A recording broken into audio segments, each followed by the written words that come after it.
As some of you may know, I'm a programmer using Extended Basic and some embedded assembly to speed things up. And I have a tradition of sort of doing a lot of puzzle games. So I have a new one, and I'm using the emulator. Oh, I don't want it. I was using that earlier, and I want Extended Basic.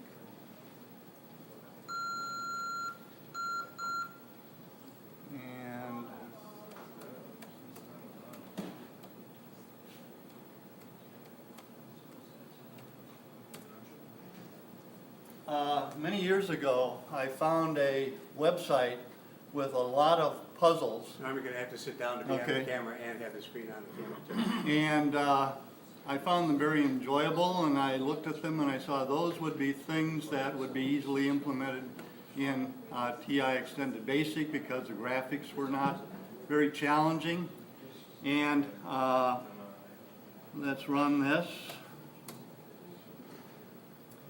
And I contacted the creator of this website and asked for permission to implement some of her programs in TI, and she gave me permission.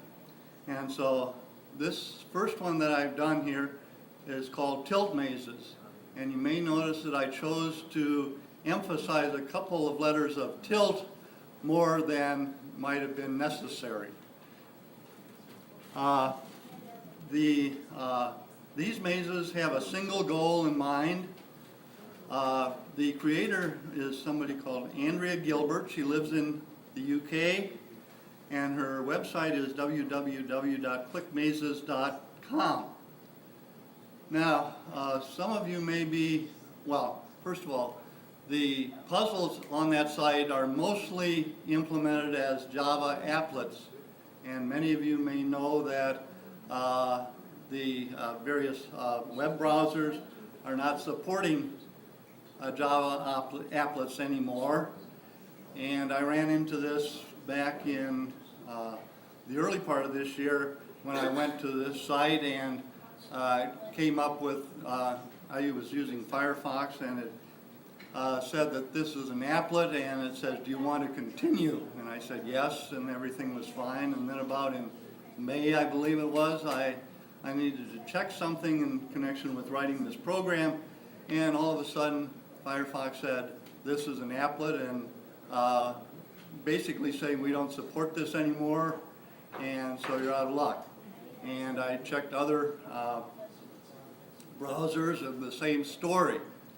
I did happen to find that Firefox did offer a varied or a different implementation of Firefox, and said that it supported applets, but I looked at it and says this is for developers only, and that sort of dissuaded me. But finally I decided it's worth a shot, and I went there and didn't ask me any questions about what I was going to do with it or anything, and so there's still the access to this, and that's probably going to run out at the end of this year. What I've heard, at least from a person at a computer store, was that Firefox probably is working on some environment where they can run these applets safely within their environment and not worry about the problems of dealing with it. But I'm not sure if that's correct or not, so I am using the rest of this year to go to these sites and get the data I need to implement some of the other programs that I want to implement. Also, I demonstrated this at Rome, and the reception was very favorable, and people thanked me for doing this, and what I told them was, if you enjoy this program, get pleasure from it, send an email to Andrea.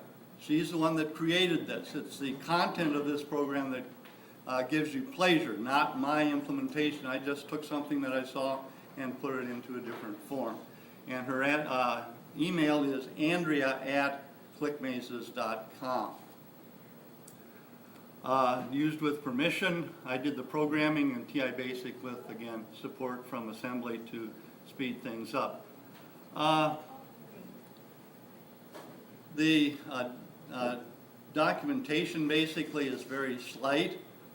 A red ball sits in a flat tray containing a blue square, which is the goal. The challenge is to guide the ball around the tray and collect the blue square.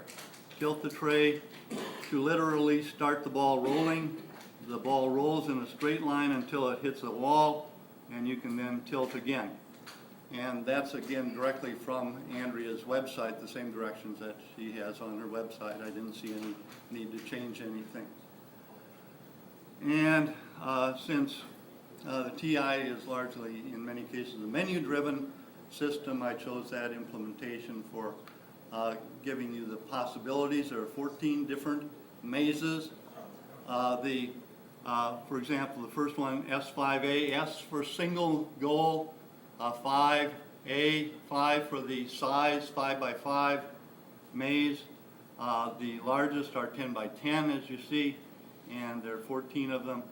I'll choose the first one, A, because it's nearly trivial. It's not much of a challenge, and I can use it for demonstration. I won't spoil the fun or frustration that you have from the others by demonstrating any of the others. I'll leave that to you. So the typical movement is using the ESDX for the normal characters or for moving that we're used to. And any suggestions as how we should start solving this? Again, the ball will roll in the direction that you choose. You choose D for to the right, it will move to the right, and so on. So any suggestions on how we should start? One right. To the right?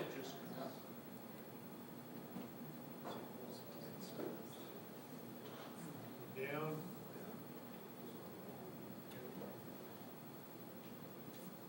Left.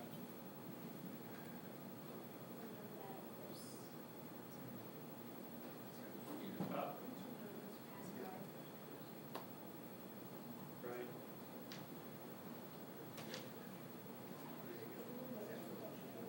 Up. Left. Down.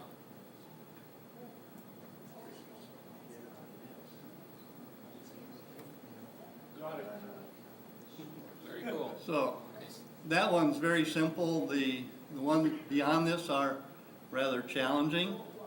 I can perhaps show you some of them. I can go to the menu, and we look at J. Are these fixed, Norm? Show us. Are these mazes fixed or you generate them on the fly? What? The mazes, are they fixed or you They are generate them fixed. on the fly? They are set. They're set. Set in stone. So Okay, blow us away, let's see it. no, I'll let you get the enjoyment or frustration from that. And this is 10 by 10. There are 5 of them that are 10 by 10. And I know I've solved all of these. They can be solved. So don't think that there's some joker thrown in here or something that's impossible. They can all be solved. What I enjoy about this is that I can come back to these in 3 months, and some of them are just as hard as the first time I solved them. So I get the frustration or the enjoyment, however you want to look at it. And Well, the first couple of moves are forced, down and right. You don't have any other option. From there on, it's open. yeah, That's pretty cool. All right, and the third- again, first three are forced. notice the speed of putting things up on the screen. That's all done with assembly. But it's very painfully slow doing it with call HCare and so on in extended basic, as I found. Can you talk about your implementation of the assembly with BASIC a little bit? In what respect? How you married the two in this particular program? Okay, basically I started with defining screens in extended basic because it was easy and it was easy to make corrections. I got those patterns developed. I then moved on. Many years ago I encountered a program by Barry Traver, the Genial Traveler, called Fontals, about taking extended basic code, and he wrote a program so that it would read that and transfer it into the assembly code for doing the same thing. And I saw that, and I had a little bit of knowledge of assembly, so I did a similar thing. I designed the screen in extended basic, and then I merged in a program that read the screen and then created the extended basic, or the assembly for doing the same thing. Now, interestingly, I did that for all 14 of the screens, but it soon became apparent that this was going to be a lot of assembly language. The 10 by 10 screen, it's actually 11 characters, no, it's 21 characters by 21 characters. That's 400 characters. That's a lot of assembly language definition in terms of what are the different lines in the, and with 5 of them, that's 2,000 characters. And I found that after implementing the first 3, I had a file that was, I think it was around 23 sectors large already. And I knew it was never going to hold all of the puzzles. And so I set about thinking, is there some sort of repeating pattern here? And I thought of something like, my concept was like a brick. Is there some larger collection of patterns that I might be able to find that are repeated even though they're not obvious? And so I sat down and went through the assembly language code that I had for each screen and picked out the 4 character patterns throughout the whole thing. And I term them as bricks. It's like sort of building a brick wall, just stacking them on top of each other, but starting at the top. And the first puzzle, first 5 by 5, I found it was defined by what was 16 different patterns. And so some of them were repeated. I found the repetitions by typing all the definitions into an Excel spreadsheet and then sorting it to find the matches.